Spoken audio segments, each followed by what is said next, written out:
디모데후서 2장 14절에서 26절까지 말씀입니다. 디모데후서 2장 14절에서 26절입니다. 우리 같이 하나님 말씀 읽도록 하겠습니다.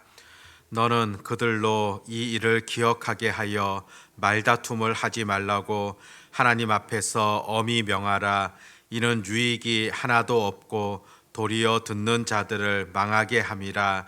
너는 진리의 말씀을 옳게 분별하며 부끄러울 것이 없는 일꾼으로 인정된 자로 자신을 하나님 앞에 드리기를 힘쓰라. 망령되고 헛된 말을 버리라. 그들은 경건하지 아니하며 점점 나아가나니 그들의 말은 악성 종양이 퍼져 나감과 같은데 그 중에 후메네오와 빌레도가 있느니라. 진리에 관하여는 그들이 그릇되었도다. 부활이 이미 지나갔다 하므로 어떤 사람들의 믿음을 무너뜨리느니라. 그러나 하나님의 견고한 터는 섰으니 인침이 있어 일렀으되 주께서 자기 백성을 아신다 하며 또 주의 이름을 부르는 자마다 불의에서 떠날지어다 하였느니라.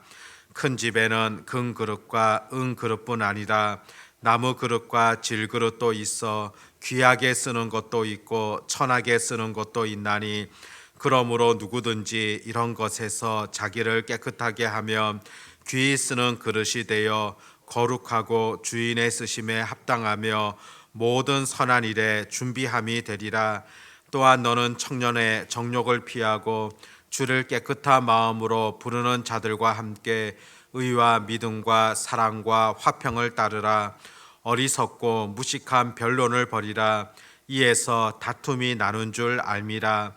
주의 종은 마땅히 다투지 아니하고 모든 사람에 대하여 온유하며 가르치기를 잘하며 참으며 거역하는 자를 온유함으로 훈계할지니 혹 하나님이 그들에게 회개함을 주사 진리를 알게 하실까 하며 그들로 깨어 마귀의 올무에서 벗어나 하나님께 사로잡힌 바 되어 그 뜻을 따르게 하실까 함이라.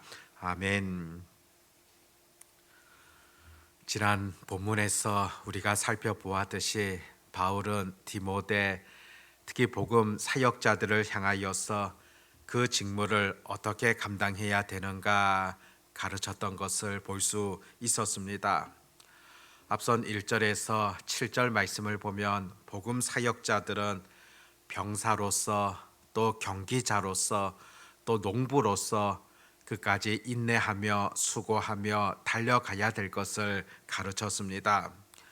그리고 그 일을 충성함에 있어서 이와 같은 자세를 가져야 된다는 것을 교훈하였는데, 먼저는 예수님의 고난과 부활을 깊이 생각하라고 그렇게 전해 주었습니다. 그뿐이 아니라 사람은 매이지만 결코 하나님의 말씀은 매이지 않는다는 그런 진리를 잊지 말라는 겁니다.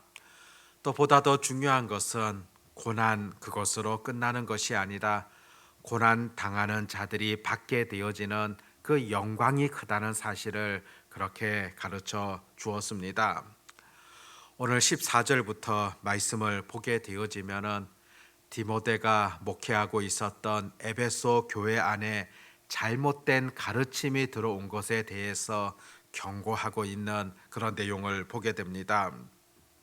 18절에 보았듯이 진리에 관하여는 그들이 그릇되었도다. 부활이 이미 지나갔다 하므로 어떤 사람들의 믿음을 무너뜨리느니라. 거짓 교사들이 들어와서 부활이라는 것 이미 다 지나갔다, 앞으로 부활이라는 것 존재하지 않는다는 것입니다. 미래에 이루어지게 되어지는 부활이라는 것, 다시 산다는 것, 이것은 결코 있지 않다. 거짓되고 허황된 주장들을 펼치는 것입니다. 이런 가르침에 대하여서 바울은 단호하게 지적합니다. 17절 말씀을 보면 이런 주장들은 악성 종양과 같다, 그렇게 표현하지 않습니까? 악성 종양이라는 것, 처음에는 작은 것이지만은 시간이 지나면서 점차적으로 온몸에 퍼지게 되어지고 커가게 되어지고 결국 사람을 해하게 되어지는 것, 악성 종양이지 않습니까? 마찬가지로 교회 안에 들어와 있는 그 잘못된 가르침들, 처음에는 작은 것이며 또 처음에는 적은 사람들이 그것을 또 믿게 되어지지만은 그 거짓 주장들, 그것이 결국 교회 전체로 퍼질 수 있다는 것, 그 악한 영향력이 얼마나 교회를 무너뜨릴 수 있느냐를 전하며 가르치고 있습니다. 그러면서 복음 사역자가 어떤 사람이 되어질 때 이 직무를 더욱더 감당할 수 있느냐, 그것을 보여줍니다. 20절에 보면 큰 집에는 은 그릇과 금 그릇과 은 그릇뿐 아니라 나무 그릇과 질 그릇도 있어 귀하게 쓰는 것도 있고 천하게 쓰는 것도 있나니. 큰 집에 보면은 여러 가지 그릇이 있지 않습니까? 만든 재료에 따라서 금그릇 또 은그릇 나무 그릇이 있을 겁니다. 그런데 가만히 보면 이 종류의 그릇들 각각 다 용도가 있지 않습니까? 때로 보면 접시도 있고 또 사발도 있고 또 큰 그릇도 존재하게 되어집니다. 다양한 그릇들이 있지만은 사실상 다 필요한 그런 그릇이다 볼 수가 있습니다. 그런데 이 그릇을 사람에다가 비유를 하고 있습니다. 실제로 사람들도 보면 아주 다양하다고 볼 수 있습니다. 때로는 나이에 따라서도 젊은 사람들이 있고 또 나이가 좀 있는 그런 사람들도 있지 않습니까? 또 사회적으로도 여러 많은 활동을 하는 사람들도 있고 또 그렇지 못한 사람들도 있을 겁니다. 또 부유한 정도에 따라서 여러 다양한 사람들 있지 않겠습니까? 또 무엇보다도 사람들의 풍겨나는 그런 외모도 아주 다양하다고 볼 수가 있습니다. 각양각색의 그런 사람들이 존재하는 것 분명합니다. 그런데 큰 집에는 다양한 그릇들이 있지만은 이 모든 그릇들은 다 필요하듯이 이 집이라는 것은 교회를 의미하는데 교회 안에 다양한 사람들이 있지만은 모두가 다 필요한 사람들이다. 그렇게 먼저는 전해주고 있습니다. 모두가 다 필요한 그릇임에도 불구하고 정말 주인의 쓰심에 합당하기 위하여서는 주인이 즐겨 사용하는 그릇은 어떤 그릇인가? 그것을 또한 21절에서 표현하고 있습니다. 그러므로 누구든지 이런 것에서 자기를 깨끗하게 하면 귀히 쓰는 그릇이 되어 거룩하고 주인의 쓰심에 합당하며 모든 선한 일에 준비함이 되리라. 바로 깨끗한 그릇을 주인이 선하게 사용하듯이 교회 안에서도 하나님께서 사용하실 때 깨끗한 그릇을 원하신다는 겁니다. 금그릇이나 은그릇 아무리 좋은 그릇이다 할지라도 깨끗하지 못하다면 결코 주인이 사용하지 않을 겁니다. 마찬가지로 하나님께서도 여러 다양한 사람들 속에서도 깨끗한 사람을 사용하신다. 아주 의미 있는 그런 말씀이지 않습니까? 깨끗하다는 말, 이것이 구체적으로 어떤 의미이겠습니까? 뒤에 22절에 보면 또한 너는 청년의 정욕을 피하고 주를 깨끗한 마음으로 부르는 자들과 함께 의와 믿음과 사랑과 화평을 따르라. 청년의 정욕을 피하라. 정욕이 있게 되어지면은 결코 깨끗한 그릇이 되어지지 못하고 즐겨 하나님께서 사용하시지 못한다는 것입니다. 정욕이라는 것, 불과 같이 타오르는 어떤 야망과 욕심들을 뜻하고 있는 것입니다. 그렇기 때문에 정욕 속에는 인간의 욕심이 들어 있습니다. 이 욕심이라는 것, 이것이 얼마나 사람들을 더럽히고 있습니까? 욕심이 사람을 거짓되게 만들고 있고 또 많은 죄의 시작을 들여다보면은 이 욕심으로 비롯되어지는 그런 경우들을 종종 보게 되어집니다.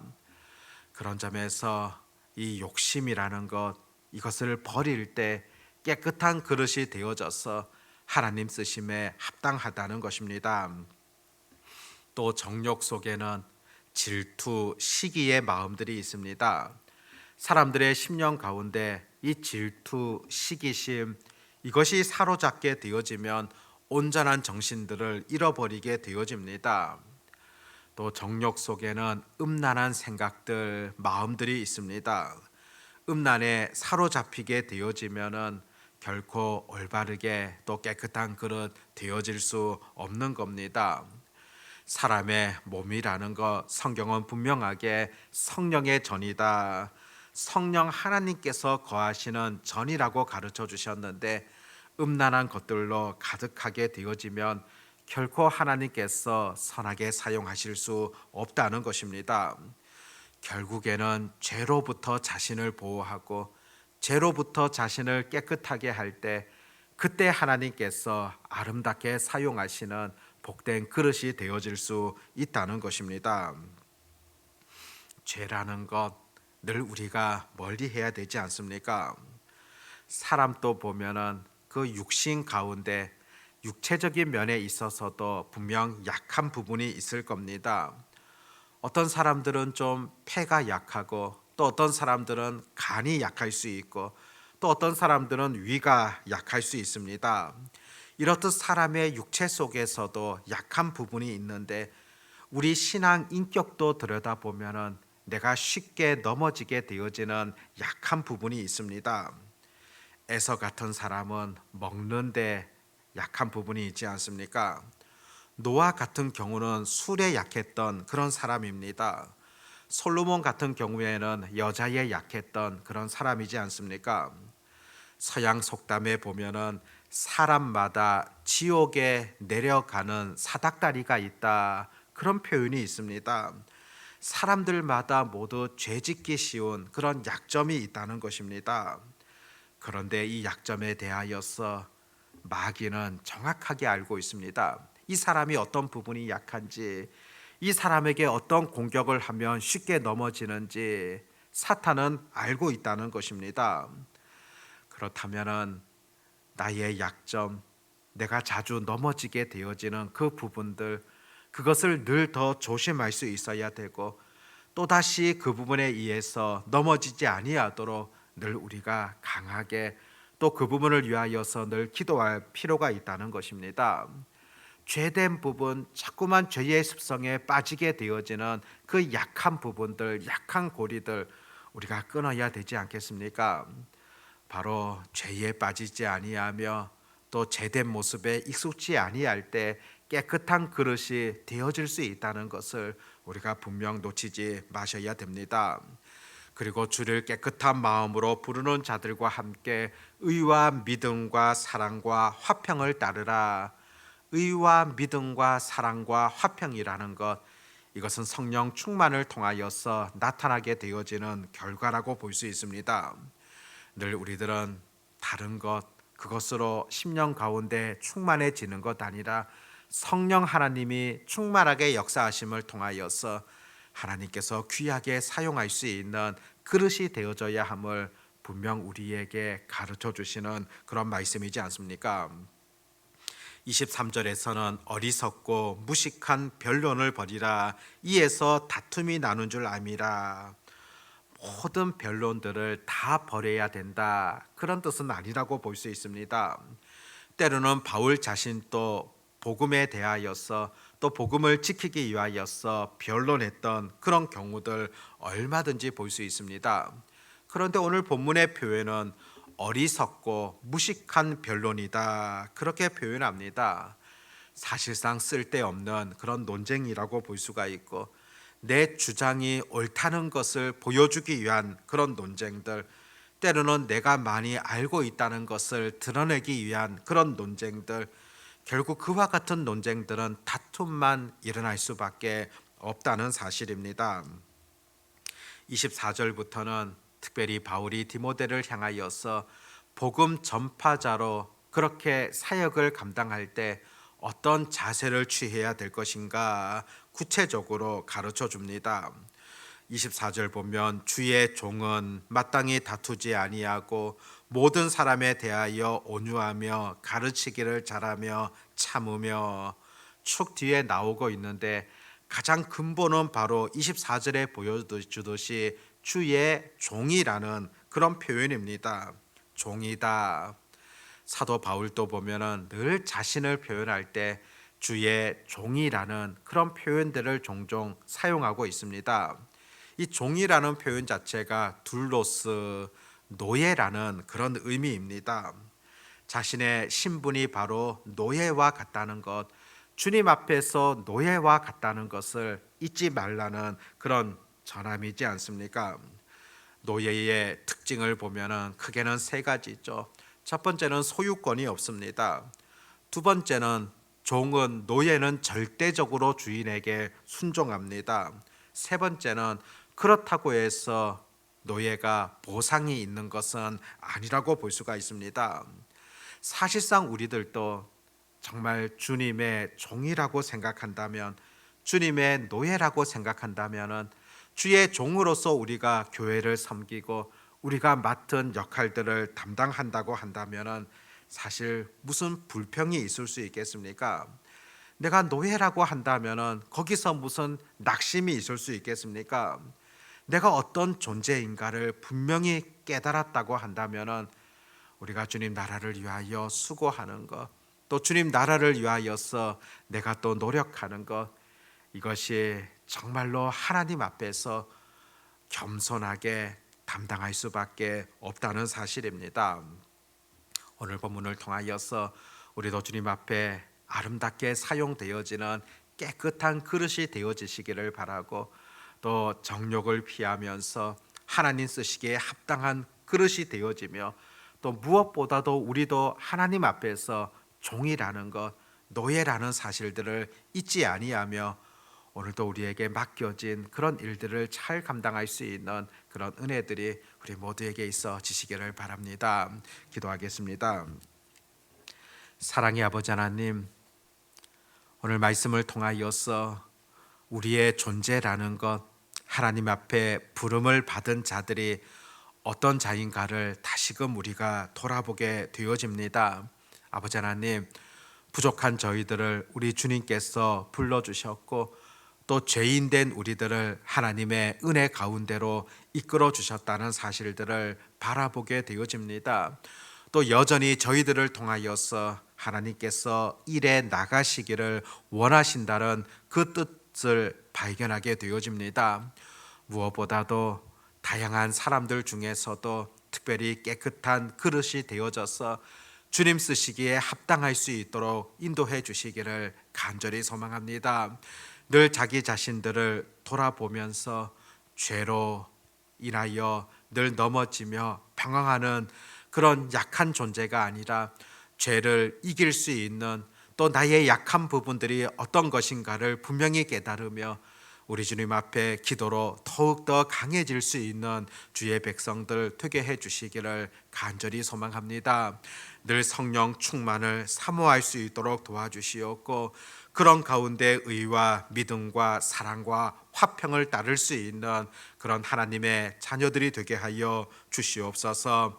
아버지 하나님, 무엇보다도 우리가 하나님 앞에서 종이라는 사실을 잊지 않게 하여 주시옵고, 또 종의 존재로서 우리가 하나님 앞에 충성할 수 있는 그런 은혜, 그런 결단들이 늘 있게 하여 주시옵소서. 오늘 하루도 이렇게 저희들이 시작하게 되어집니다. 이 새벽에도 눈을 뜰 수 있도록, 또 하루를 시작할 수 있도록 인도해 주셔서 진심으로 감사를 드립니다. 하나님께서 우리에게 주신 귀한 선물이라는 사실을 놓치지 아니하며 오늘 하루도 우리가 거하는 곳에서 하나님의 자녀답게 살아갈 수 있도록 하나님 지켜 주시옵소서. 특별히 믿음이 부족하다면 믿음을 더하여 주시옵고, 또 믿음을 더욱더 구할 수 있는 그런 하나님의 백성들 되게 하여 주옵소서. 전능하신 하나님을 온전히 바라보며 우리 주 예수님의 이름으로 기도드립니다. 아멘.